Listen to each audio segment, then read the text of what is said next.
నేను తాగుబోతుంటే నా పేరు శ్రీనివాస్. భగవంతుడి దయ, స్పాన్సర్షిప్ చేయను కుటుంబం మరియు అందరి సహాయంతో నేను జనవరి 13, 2011 నుంచి మొదటి డ్రింక్కు దూరంగా ఉన్నానండి. నా హోమ్ గ్రూప్ వచ్చి హైదరాబాద్.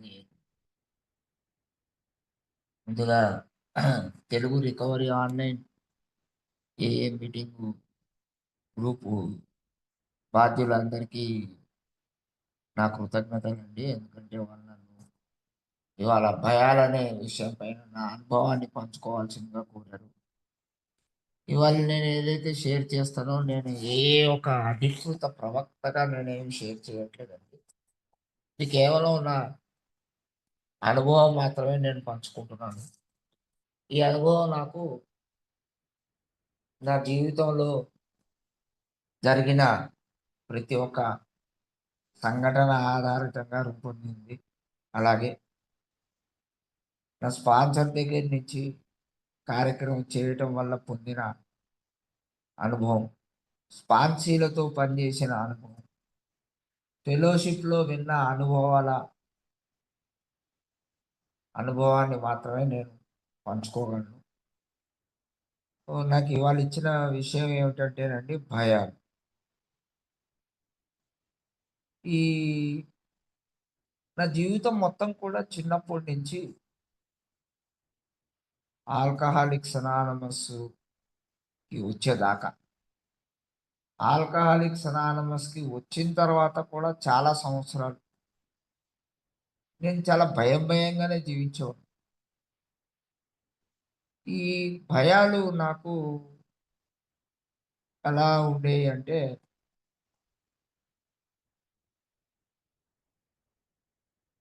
తప్పు చెయ్యటానికి నేను అస్సలు భయపడేవాడిని కాదు.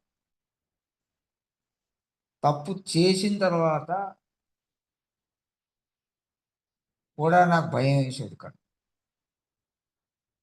దొరికిన తర్వాత కూడా నాకు భయం వేసేది కాదు. కానీ నాకెప్పుడు భయం వేసేదంటే, నేను అనుకున్నది జరగకపోతే నాకొచ్చేదే భయం. నేను అనుకున్నది జరిగిపోవాలి నాకు. నా జీవితం నా కంట్రోల్‌లో ఉండాలి. నా చుట్టూ ఉన్న నా కుటుంబం కానీ, స్నేహితులు కానీ, బంధువులు కానీ, నా చెప్పు చేతల్లో ఉండాలి. నేను అనుకున్నట్టు జరగాలి. లేకపోతే నాకు భయం వస్తుంది. నేను అనుకున్నట్టు జరగటానికి నేను ఏం చేయటానికైనా సిద్ధం. ఇది నా జీవితంలో చిన్నప్పటి నుంచి. అంటే చాలా చిన్న వయసులో నుంచే నాకు అబద్ధాలు ఆడటము, దొంగతనం చేయటం నా జీవితంలో ఒక భాగం అయిపోయింది. నాకు నిజం చెప్పటం అనేది చాలా కష్టం. అబద్ధం ఆడటం అనేది చాలా సులువు, చాలా తేలిక. అలాగే దొంగతనం చేయటం కూడా నాకు చిన్నప్పటి నుంచి బాగా అలవాటైపోయింది. అయితే నేను ప్రతిసారి ఏంటంటే అబద్ధం చెప్పినప్పుడు, దొంగతనం చేసినప్పుడు దొరకకుండా ఉండాలి అని అనుకునేవాడిని. దొరికిపోతానేమోననే భయం స్టార్టింగ్ అయితే. దొరకకుండా ఉండటానికి దేవుడిని ప్రార్థించేవాడిని. చివరికి కొన్ని రోజులకో, కొన్ని వారాలకో, కొన్ని నెలలకో అది బయటపడేది. బయటపడటం వల్ల నాకు దేవుడి మీద విపరీతమైన కోపం. నేను దేవుడినేదో అడిగాను. ఆయన నాకు ఆ పని చేసి పెట్టాలి కదా! ఆ పని ఆయన చేసి పెట్టకపోతే ఇట్లా గ్రాడ్యువల్‌గా ఆయన మీద నమ్మకం పోయింది. అలాగే భయం కూడా పోయింది గ్రాడ్యువల్‌గా. మహా అయితే దొరికితే కొడతారు 2 దెబ్బలు. లేకపోతే ఇంకోసారి చెయ్యొద్దని ఒక పెద్ద క్లాస్ పీకుతారు. ఇంతకు మించి ఏమైద్దిలే అనే స్థాయికి ఎదిగి ఇంట్లో బంగారం దొంగతనం చేయటం. దాన్ని తీసుకెళ్ళి అమ్ముదామనే ప్రయత్నం చేయటం. దాంట్లో ఒకసారి దొరికిపోవటం. ఇలా చాలా జరిగినాయి నా జీవితంలో సంఘటనలు. ఈ సంఘటనలన్నీ కూడా నేను నా మొదటి డ్రింక్ తీసుకోవటానికి ముందే జరిగినాయి. దీనికి ఈ లక్షణాలకి తోడు ఎప్పుడైతే నేను నా డ్రింక్ స్టార్ట్ అయిందో పెరుగుతూ పోయింది. జేబుల్లోంచి డబ్బులు తీయటం. ఇంటికి మా ఇంటికి ఎవరైనా మా నాన్నగారి స్నేహితులొచ్చి మా ఇంట్లో ఉన్న, నా బంధువులొచ్చి మా ఇంట్లో ఉన్న, వాళ్ళ జేబుల్లోంచి డబ్బులు తీసేయటం. అయ్యి ఆహ్, తాగుడు కోసమే అని కాదు. చిన్నప్పటి నుంచి కూడా ఏదన్నా షాప్‌కెళ్ళి ఏదో కొనుక్కోవడం, చాక్లెట్‌లు కొనుక్కోవడం, బిస్కెట్‌లు కొనుక్కోవడం, చిప్స్ కొనుక్కోవడం, సినిమాలకెళ్ళటం. ఇలా దుబారా ఖర్చులకు అలవాటు అయిపోయింది. ఇది నాకు పెద్దగా తప్పుగా అనిపించేది కాదు. అసలు తప్పనే స్పృహ కూడా ఉండేది కాదు. నాకు అవసరం అది. ఆ అవసరాన్ని నేను ఖర్చు చేసుకుంటున్నా.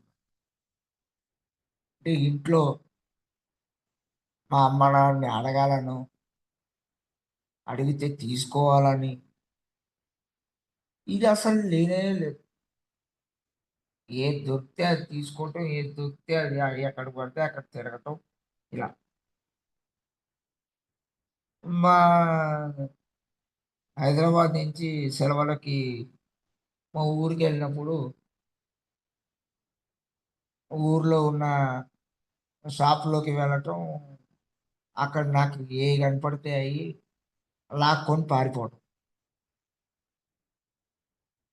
నేను పారిపోయిన వస్తువులకు పోయి మా అమ్మనో, మా తాతయ్యనో ఎవరో ఒకళ్ళు ఆ డబ్బులివ్వటం వాళ్ళకి. ఇలా పెరిగింది నా బాల్యం అంతా కూడా. ఇంక డ్రింక్ స్టార్ట్ అయిన తర్వాతయితే ఇంక అసలు లెక్క లేదు. ఎంత డబ్బులు దొంగతనం చేశానో కూడా నేను లెక్కేసుకోలేను. అంటే ప్రతిరోజు నేను అబద్ధం ఆడటం, దొంగతనం చెప్పటం, చేయటం ఇది నా జీవితంలో భాగం అయిపోయింది. ఇది తప్పుగా కూడా నేను చూసేవాడిని కాదు. దొరికిపోతానేమో అనే భయం కూడా గ్రాడ్యువల్‌గా వెళ్ళిపోయింది. ఇలా పెరుగుతూ, పెరుగుతూ, పెరుగుతూ ఎలా అయిపోయిందంటే నా లైఫు మ్యారేజ్ అయింది. ఇద్దరు పిల్లలు పుట్టారు. ఏమీ పని చేయట్లేదు. ఆ వచ్చే కొంచెం ఆదాయం కూడా నాకు ఒక మూలకు సరిపోదు.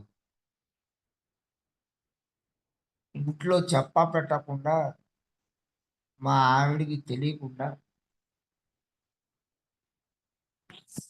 అంటే ఆ టైంకి నా 27, 28 మధ్య 27కి నుంచి 28కి వచ్చే మధ్యలో మా నాన్నగారు చనిపోవడం జరిగింది. ఆయన చనిపోయిన తర్వాత ఇంకా విచ్చలవిడితనం ఎక్కువైపోయింది. దానికి తోడు మా నాన్నగారు చనిపోయిన తర్వాత మా మదర్‌కి అనారోగ్యం వచ్చింది. ఆమెకి క్యాన్సర్‌తో బాధపడేది. ఇంకా నా ఇష్టారాజ్యం అన్నమాట. అదే పీరియడ్‌లో ఆహ్, నేను ఒక ఆస్తి అమ్మటం జరిగింది. ఆ వచ్చిన డబ్బుల్ని నా ఇష్టారాజ్యంగా, అంటే అప్పుడే నాకు మ్యారేజ్ అయ్యి హార్డ్‌లీ 6 మంత్స్ కూడా అవ్వలేదు. కనీసం ఈ ప్రాపర్టీని అమ్ముతున్నామని మా ఆవిడకి చెప్పలేదు. వచ్చిన డబ్బులు ఏం చేస్తున్నానో చెప్పలేదు. విచ్చలవిడిగా ఇష్టం వచ్చినట్టు దాన్ని ఖర్చు పెట్టేసి, ఇలా ఏంటంటే నేను 2011 జనవరి 13 నా లాస్ట్ డ్రింక్. ఆ రోజున నన్ను నా కుటుంబం నా ఇష్టానికి విరుద్ధంగా నన్ను తీసుకెళ్ళి రిహాబ్‌లో చేర్చిన తర్వాత మందెప్పుడైతే ఆగిందో, కాస్త నేను ఒక నార్మల్సీకొచ్చాను కొన్ని రోజులు పోయిన తర్వాత. అప్పుడు స్టార్ట్ అయిందండి భయం. ఓరి యమ్మ! ఎట్లా బతుకుతాడురా బాబు! నా వయసు చూస్తేనేమో 36 సంవత్సరాలు. పెళ్లయింది. పెద్దమ్మాయికేమో 7 సంవత్సరాలు. రెండో అమ్మాయికేమో 4 సంవత్సరాలు. ఉండటానికైతే ఇల్లుంది గానీ, ఉద్యోగం లేదు. ఓ రూపాయి డబ్బు లేదు. అసలు బయటికి పోయిన తర్వాత నేను ఎట్లా బతుకుతాను? అసలు నాకేం వచ్చు? నేనేమన్నా పని చేయగలనా? కనీసం నేను నాకు, నా కుటుంబానికి నేను తిండి పెట్టి పోషియగలనా? చదువు సంగతి దేవుడెరుగు. ముందసలు మేము 3 పూటలు తినటానికి, అంటే నా డ్రింకింగ్ ఎక్స్‌టెంట్ ఎక్కడి దాకా పోయిందంటే, నేను ఆ రోజు నన్ను రిహాబ్‌లో నా కుటుంబం చేర్చకపోతే, నేను నెక్స్ట్ డ్రింక్ తాగటానికి నా ఇంటిని తీసుకెళ్ళి తాకట్టు పెట్టేద్దాం అనుకున్నా. ఆ ఎక్స్‌టెంట్ దాకా పోయిందండి నా అడిక్షన్. ఇప్పుడు ఎట్లా బతకాలి? ఏం చేయాలి? భయాలు పెరిగిపోయాయి. దీంతో మందైతే ఆగింది గానీ నిద్ర పట్టలేని రాత్రులు. మొత్తానికి రిహాబ్ నుంచి ఇంటికొచ్చాను. ఇక ఇంటికొచ్చిన తర్వాత అప్పటికి ఇంట్లో తెలిసిపోయింది. నేను చేసిన ఫైనాన్షియల్ డ్యామేజ్. అన్నీ అమ్మేశాను. ఇమ్మీడియేట్‌గా ఏంటంటే నన్ను రిహాబ్‌లో చేర్పించిన మా బాబాయి, పిన్ని కరెక్టివ్ మెజర్స్ తీసుకోవడం మొదలుపెట్టారు. ముందు కనీసం ఆ మిగిలిన ఆస్తినైనా జాగ్రత్త చేద్దామని చెప్పి, నేను ఏ ఇల్లైతే తాకట్టు పెడదాం అనుకున్నానో, ఆ ఇంటిని నా పేరు మీద సగం, మా ఆవిడ పేరు మీద సగం రిజిస్టర్ చేశాను. దాంతో నేనింక దాన్ని అమ్మలేను. అలాగే నేను బతకటానికి వాళ్ళు నాకు ఒక గ్రేస్ పీరియడ్ ఇచ్చారు. చూడరా ఇప్పటిదాకా నువ్వేం చేసావు? ఎలా బతికావు? ఏంటో ఇయన్నీ కూడా అప్రస్తుతం. కానీ మాకు మీ నువ్వు ఎక్కడైతే చేరావో ఆ రిహాబిలిటేషన్ సెంటర్‌లో వాళ్ళు మాకిచ్చిన సమాచారం ఏంటంటే, నువ్వు జీవితంలో ఎక్కువ ఒత్తిడి తీసుకోకూడదు. ఎక్కువ ఒత్తిడి తీసుకుంటే మళ్ళీ తిరిగి తాగుతావు కాబట్టి, నీకొక ఆపర్చునిటీ ఇస్తున్నాము. ఒక సంవత్సరం లోపల నువ్వు ఒక ఉద్యోగం చూసుకో. సంవత్సరం వరకు నీ కుటుంబంకి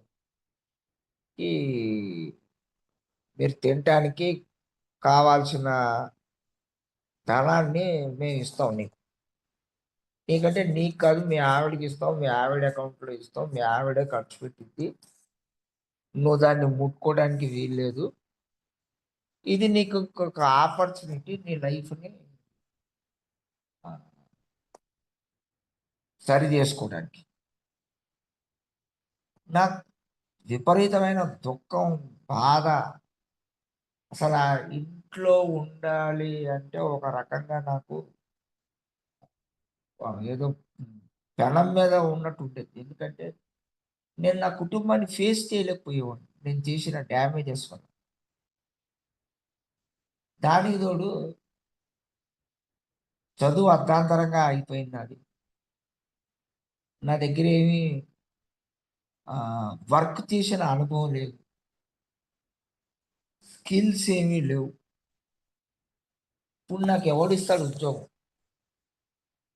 సంవత్సరం పీరియడ్ ఇచ్చారు కానీ ఈ సంవత్సరంలో నేను ఏం చేసి, ఎలా చేసి ఈ కాంపిటేటివ్ వరల్డ్లో మిగతా అందరితో నేను పోటీ పడి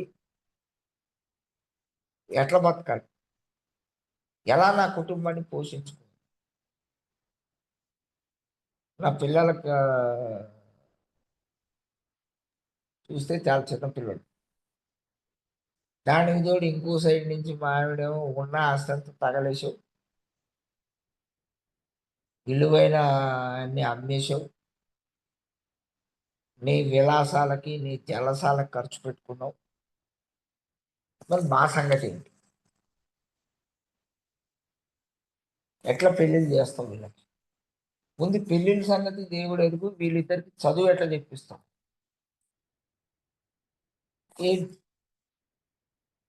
దీంతో ఏంటంటే అటు ఇంట్లోనూ ఉండలేను, ఇటు బయటికి వెళ్తే ఏ పని చేయాలో నాకు తెలియదు, ఎలా బతకాలో తెలీదు. విపరీతమైన భయాలు. ఈ భయాలు, ఈ ఒత్తిళ్లతో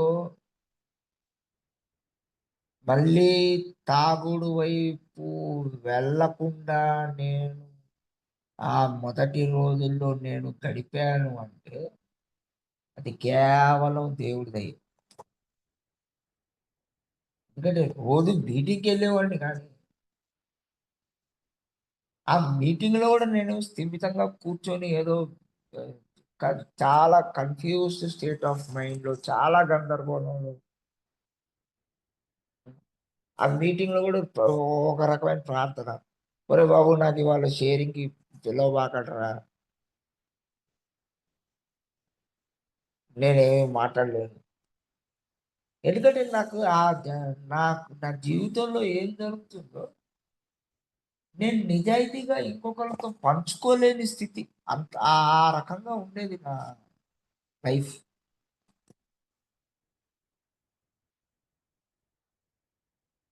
అలా మొదటి సంవత్సరంలో రిహాబ్ నుంచి బయటికి వచ్చిన తర్వాత కరెక్ట్గా 10 నెలల తర్వాత నాకు చిన్న ఉద్యోగంతో స్టార్ట్ అయింది అది పునర్నిర్మాణం. ఇంకొక సంవత్సరం వెళ్ళిపోయింది, అలాగే భయాలు పెరుగుతూ పోతున్నాయి. ఇంట్లో ప్రతిరోజు నాకు మా ఆవిడకి గొడవ. నేను నీతో ఎందుకు ఉండాలి, నువ్వు ఏం చేసేవని ఉండాలి, ఈ రకమైన ఇది. అంటే ఒక రకంగా ఏంటంటే my life is in chaos, only chaos, ఇంకోటి లేదు. ఇది పరిస్థితి. అసలు దీని నుంచి నేను ఎప్పటికైనా బయటపడతాను. నా జీవితంలో నవ్వు అనేది ఉంటుందా, ప్రశాంతంగా నేను బతకగలనా? ఇవన్నీ ఆ రోజు నాకు పెద్ద క్వశ్చన్ మార్కులు. అంటే ఒక రకంగా తాగే రోజుల్లో చివరి కొన్ని సంవత్సరాలు నేను ఏ రకమైన వేదనని అనుభవించానో అదే రకమైన బాధ, వేదన, దుఃఖం మళ్ళీ ఆ రోజుల్లో ఎలాగైతే ఇంకా నేను ఈ తాగుడు నుంచి బయటికి రాలేను, ఇంకా నా జీవితం ఇంతే, నేను తాగి తాగి చచ్చిపోవాల్సిందే అని ఏ రకంగా అయితే నేను మానసికంగా పూర్తిగా సిద్ధపడ్డానో, అదే రకంగా ఇప్పుడు తాగుడు లేకుండా నేను మానసికంగా ఏ స్థితిలో ఉన్నానంటే, అసలు నేను బతికి ఉండటం దండగ. దీని బదులు చచ్చిపోవడం నయం. ఇంతే నా లైఫ్. నేను బతికున్నా కూడా వేస్ట్. నా కుటుంబాన్ని నేను నడుపుకోలేను. నా జీవితాన్ని నేను ఈ స్థితి నుంచి బయటికి రాలేను. ఇంతే నా లైఫ్ అని ఒక మెంటల్ దీనికి వెళ్ళిపోయిన స్టేజ్‌లో దేవుడి దయ వల్ల నాకు కార్యక్రమం దొరికింది అప్పుడు. అప్పుడు దాకా ఏంటి అంటే, నాకు కార్యక్రమం చెయ్యాలని తెలుసు. నేను ప్రయత్నాలు కూడా చేశాను. కొంతమందిని అడిగాను, ఏమండి నాతో సోపానాలు చేయిస్తారా? నేను చేద్దాం అనుకుంటున్నాను. కానీ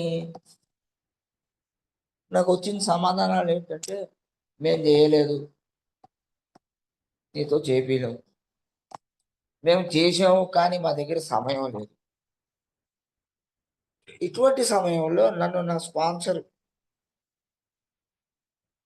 ఒకరోజు ఆయనే ఫోన్ చేసి నన్ను, ఇద్దరం కలిసి కార్యక్రమం చేద్దామా? చేద్దాం. అప్పుడు స్టార్ట్ అయింది ప్రయాణం. మొదలయ్యి ఎప్పుడైతే ఈ 4వ సోపానానికి వచ్చి ఈ భయాల ఇన్వెంటరీ తీసుకోవడం మొదలుపెట్టాను, ఒకసారి నా జీవితాన్ని అంతా కూడా ఎలా గడిపాను నేను ఈ భయాలతో, ఏ రకంగా నాకు భయాలు ఏర్పాటైంది, ఈ భయాల నుంచి బయటికి రావాలంటే నేను ఈ రోజు ఏం చేయొచ్చు, అక్కడ స్టార్ట్ అయింది నా రికవరీ ప్రయాణం. అలా మొదలయ్యి ముందుకు వెళ్ళి స్పాన్సీలతో పనిచేస్తూ ఉంటే ఇవాళ నాకు స్పాన్సీలు నేర్పిస్తున్నారండి. నా స్పాన్సర్ కన్నా ఎక్కువ కూడా నా స్పాన్సీలతో నేర్చుకుంటున్నాను. వాళ్ళు పంచుకునే అనుభవాలు, వాళ్ళు ప్రోగ్రామ్ చెయ్యకుండా ఎస్పెషల్లీ ఈ 4వ సోపానంలో చాలామంది నా స్పాన్సీలు ముందుకి వెళ్ళక అక్కడే ఆగిపోయి వాళ్ళకి జీవితంలో ఏర్పడే భయాలు, కొంతమంది ఏమో కార్యక్రమంలో 4, 5, 6, 7, 8, 9 చేసుకొని 10 దగ్గర ఆగిపోయి వాళ్ళకి ఏర్పడే భయాలు, కొంతమంది ఏమో 10 కూడా చేసుకుంటూ 11, 12లోకి వచ్చి స్పాన్సీలతో పని చేయకపోవటం వల్ల, కార్యక్రమాన్ని అశ్రద్ధ చేయటం వల్ల, ఏ రోజుకి ఆ రోజు సాధన చేయకపోవటం వల్ల వచ్చే భయాలు, కుటుంబంలోంచి వచ్చే భయాలు, ఆర్థిక పరమైన సమస్యలు, ఇవి కూడా నాకు ఉన్నాయి. నాకు లేకంగా వాళ్ళు వాస్తవంగా ఏంటంటే, మా అమ్మాయి, పెద్ద అమ్మాయి పై చదువులకి అమెరికాకి వెళ్దామని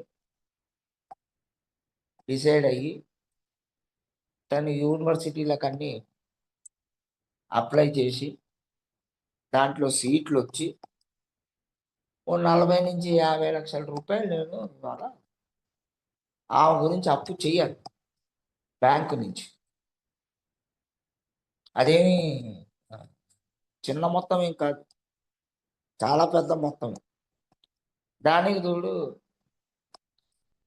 అక్కడ ఉన్న పరిస్థితులు కూడా బాగాలేవు. చాలా స్ట్రిక్ట్‌గా ఉంది అక్కడ పరిస్థితి. అన్నీ ఉన్నా కూడా ఇవాళ నాకేంటంటే భయం లేదు.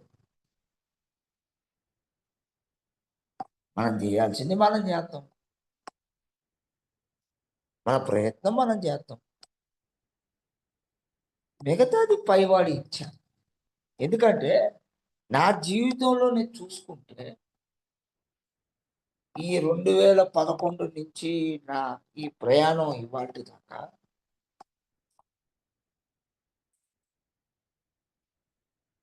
అసలు ఆ రోజుల్లో 2013 చివర్లోకొచ్చేవరకి నేను బతికుండటమే దండగ అయిపోయింది నా జీవితం. అసలు నేను నా జీవితంలో సంతోషం, ఆనందం ఉంటదా అనే వ్యక్తిని ఎప్పుడైతే కార్యక్రమం చేస్తూ భగవంతుడి పైన ఆధారపడటం నేర్చుకున్నానో కార్యక్రమం ఒక సహాయం. నాకు ఎప్పుడు ఏది అవసరమో ఆ సమయానికి అది భగవంతుడు నాకు సమకూర్చాడండి. నాకో రూపాయి పెరగాలి నా జీవితంలో నా జీతం. పెంచాడు భగవంతుడు. వీడికింత డబ్బులు సరిపోవు. దీనికన్నా కొంచెం డబ్బులు పెరగాలి. పెంచాడు ఏదో రూపం. చదువు ఇచ్చాడు నాకు భగవంతుడు. నేను రికవరీలో పోస్ట్ గ్రాడ్యుయేషన్ కంప్లీట్ చేసుకున్నా. చదువు ఇచ్చాడు. ఆర్థికంగా ఒక మెరుగైన స్థితి ఇచ్చాడు ఇవాళ. ఇవాళ కుటుంబంతో సంతృప్తికరమైన జీవితాన్ని గడుపుకోగలుగుతాను. ఇవాళ నా కుటుంబ జీవితంలో నాకు కానీ, మా ఆవిడకు కానీ, నా పిల్లలు కానీ దాపరికం లేని జీవితాన్ని జీవించగలుగుతాను. నా రూపాయి రాక, నా రూపాయి పోక అంత వాళ్ళకి తెలుసు. దుబారా ఖర్చులు లేవు. అబద్ధాలు ఆడాల్సిన అవసరం లేకుండా పోయింది. నిజాయితీతో జీవిస్తుంటే దాంట్లో వచ్చే ఆనందాన్ని పొందుతున్నాను. ఒక సంతోషమైన, సంతృప్తికరమైన జీవితాన్ని జీవిస్తున్నాను. అలాగే ఇంకొకటి ఏం నేర్చుకున్నానంటే, నా జీవితంలో వచ్చిన భయాలన్నీ కూడా నాకు తప్పు చేసిన తర్వాత వచ్చింది. ఇవాళ ఏంటంటే తప్పు చెయ్యటానికి నేను భయం. సో, భయం నాకు మంచే నేర్పించింది. ఇవాళ తప్పు చేయడానికి భయపడతాను. అబద్ధం ఆడటానికి భయపడతాను. మోసం చేయటానికి భయపడతాను. దొంగతనం చేయటానికి భయపడతాను. ఒకప్పుడు ఏంటంటే నాకు ఇవన్నీ చేసిన తర్వాత వచ్చేది భయం. మళ్ళీ అక్కడ కూడా నేను దాన్ని సరిచేసుకోకుండా దాంట్లో కొనసాగిస్తూ పోతూ ఇవాళ అవి చెయ్యాలంటే భయాన్ని, ఆ భయంతో నేను బతకటం వల్ల, నేర్చుకోవటం వల్ల అది చెయ్యకుండా నా జీవితాన్ని ఒక సరైన దారిలో, ఒక సరైన పద్ధతిలో జీవించే అవకాశం నాకు ఈ ప్రోగ్రాం ఇచ్చింది. ముఖ్యంగా ప్రతిరోజు నా 10వ సోపానం, 11వ సోపానాన్ని రెండిటిని సాధన చేయడం. స్పాన్సీలతో పనిచేయటం వల్ల, స్పాన్సీల యొక్క అనుభవాలు వినటం ద్వారా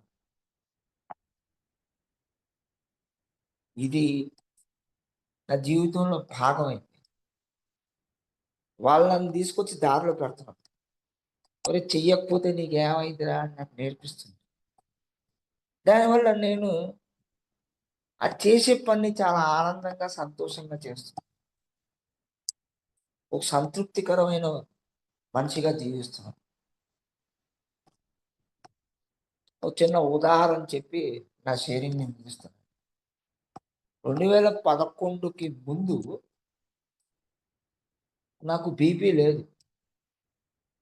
2011లో నేనెప్పుడైతే రీహాబిలిటేషన్ సెంటర్‌లో చేరిన కొన్ని రోజులకి నాకు బీపీ డిటెక్ట్ అయింది. అంత ఒత్తిడిలో ఉన్నా. స్మాల్ చిన్న టాబ్లెట్ 5 ఎంజీ టాబ్లెట్ ఇచ్చిండు. రిహాబ్ నుంచి బయటకొచ్చిన తర్వాత 5 ఎంజీ టాబ్లెట్ నాకు పనిచేయడం మానేసింది. 10 ఎంజీకెళ్ళా. 20 ఎంజీకెళ్ళాను. 40 ఎంజీకెళ్ళాను. అక్కడి నుంచి గత 10 ఏళ్లుగా నేనివాళ బీపీ టాబ్లెట్ వాడనండి. నార్మల్‌గా ఎందుకంటే ఎప్పుడైతే కార్యక్రమాన్ని చేయటం ప్రారంభించానో, ముఖ్యంగా 4 సోపానం నుంచి 9 సోపానం దాకా చేసుకుంటూ పోయి, నా భార్య